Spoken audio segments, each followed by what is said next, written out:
let's go through skate steps.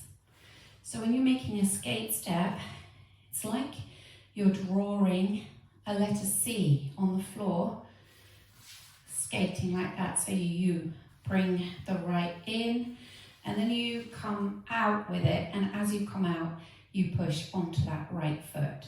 And then you mirror that with the left, and this time you're doing a backwards C push. So it's just like you're skating, right, left,